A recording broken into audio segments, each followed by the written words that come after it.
So I thought I'd talk about energy, just because I love that word. I attract a lot of energy people. You know, it is funny, the energy people come to see me and they're sick, and they leave and they're no longer sick, and they say, Robert, you should try the energy, it really works.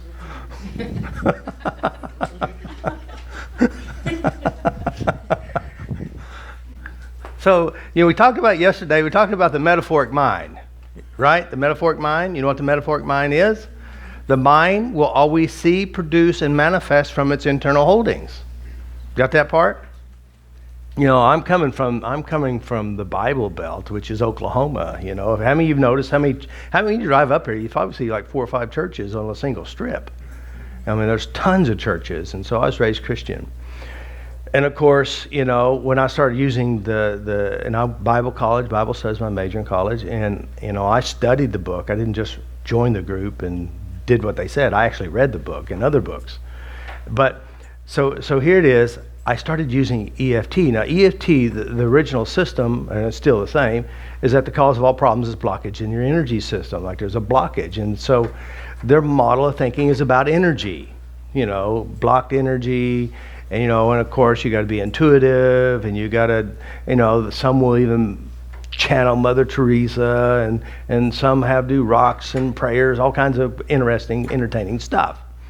So I was trying to figure out, what is this energy? Now, there is a science to energy, but when we're talking about thinking, we're talking about emotions, we're talking about this, I said, what is energy, Because, I'm a Reiki master. I have the symbols floating around in my aura. I've done this stuff because I wanted to figure out what it was, and I said, and I keep, and I am kind of I think I'm pretty smart in my own world anyway, and I thought to think, what is the most simplest, easiest understanding that children can even understand? And I figured if I get it to where children can understand, maybe the psychologists and everybody else would catch up. So here it is. I'm thinking, what is energy? What is stress? How does it really work? And that's the mechanics of it, I'm thinking, how does it really work? And so, like I said, I've seen the weird stuff, They put rocks in their bras, and they put rocks in their pockets, and put rocks in the windows to keep the energies from coming in to get them. And of course, working with empaths, they're empathic, they can feel other people's feelings. And I had to figure out, why do they think they feel other people's feelings? And then, of course, as you understand, we talk about the model of our thinking and how our minds work. But I still had to get this mind wrapped around what is energy. Because there is, they say that this table isn't really there, it's just spinning atoms, And of course, if you hit somebody with a bunch of spinning atoms, it'll knock them completely out. So there's some kind of interesting stuff going on with this stuff. So I'm thinking, what is energy? Because I want to find the details. Now, we think about energy. Energy is a nominalization. Do you know what a nominalization is? A nominalization is a word that represents a process. A word that represents a process. For example, insomnia. Insomnia is a process. You don't have it, you can't show it to me, and you can't give me a couple pounds of it. So, again, remember, when people say you have insomnia, these are people who don't know what insomnia is, except you're not sleeping. But inside the mind of a person who is skillful at insomnia, they're actually doing something to manifest and create insomnia, like thinking, worrying, trying to deal with things that they didn't deal with, or better yet, they're in a trance that something happened to them in the middle of the night, and they're just prepared for something else to happen again tonight, every night. So there's all types of different insomnia. So insomnia is a process. Energy also, what we would call energy in the thinking world, we're not talking about the physical thing. We're talking about energy in the thinking world, which means, what is energy? Energy is a nominalization which represents a process. Someone walks into the door, a cute little girl with a happy smile and flowers in her hand. And people will say, she has such nice energy.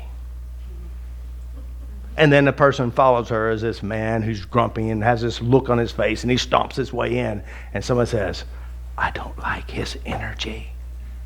What are they talking about? They're talking about definitely a part of it, but energy represents a behavior.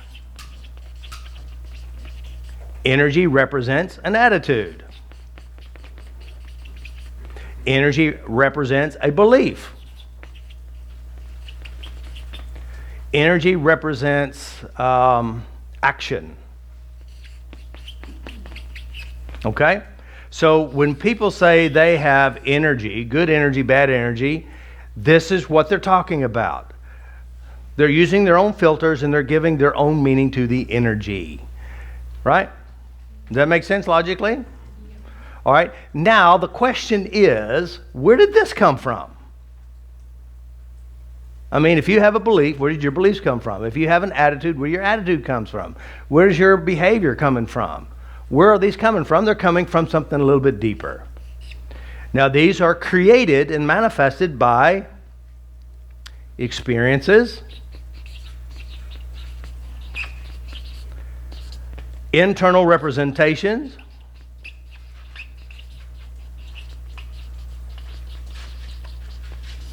all right?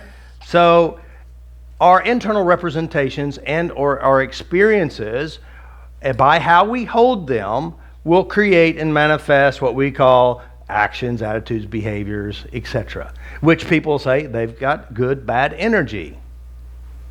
You know? So then I think, where do these come from? I mean, by the way, now I'm thinking from the mindset that I want to help you.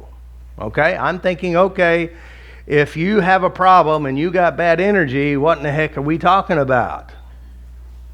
And then I think, okay, what is the proofs that you have, experiences? If we look even deeper into this, we'll be talking about memories. And again, memories. Now, of course, we understand that there's 5 types of memories, right? 5 types of memories. So that means you could have a kinesthetic memory, and some will say that's an energy blockage. But the energy blockage is not really an energy blockage. It's a memory of internal representations of experiences. All right? So then memories of the 5 types. But then again, at the most detail of the unconscious, of your mind, below memories is we have the modalities. Modalities, which are the 5 types of memory. The modalities and the submodalities.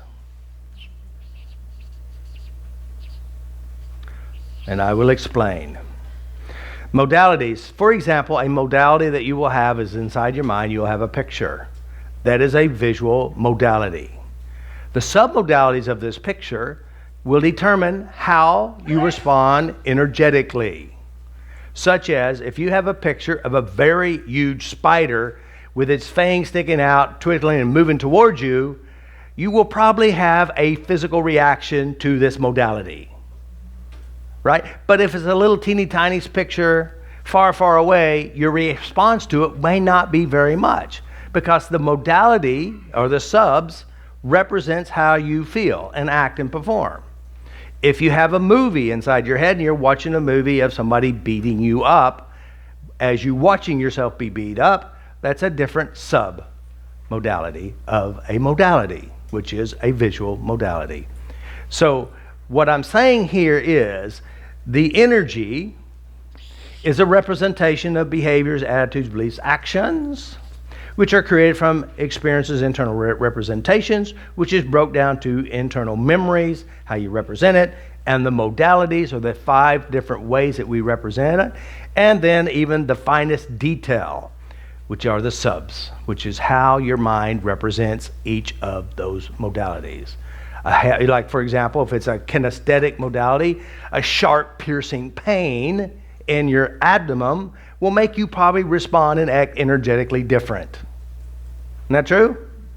Or if it's a fuzzy, warm feeling that just makes prickly points all through your whole body and you got a big smile on your face. Total different modality, total different response. The energy, they would say, would be different, correct?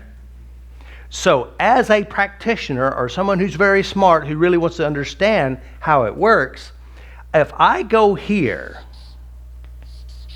I go here, and I go here, and I start changing these pieces, which affects this piece, which in turn, this affects this piece, because when you change memories and you change internal representations, your aura will radiate greatly. Your chakras will be in balance. Now, by the way, if you lay on a massage table every week and they put rocks on these points, good luck. Maybe by accident something may shift, but we can make that shift, and even oftentimes in 3 to 5 minutes. Change a memory in 5 minutes. Saves a whole lot of rock therapy. Not that I'm against rocks. I like rocks. Back when I started going to the psychic fairs, because I wanted to figure out how everything works, because I'm one of those guys that likes to know everything, or as much as I can. And so they go to these rocks, these psychic fairs. They got the crystal balls and they got the little eggs, and I'm thinking, I'm a man. I don't want no egg. Seriously. So I thought, well, I'm going to be cool like them. So I bought me a skull, a crystal skull. Now, by the way, it's just a rock in a shape.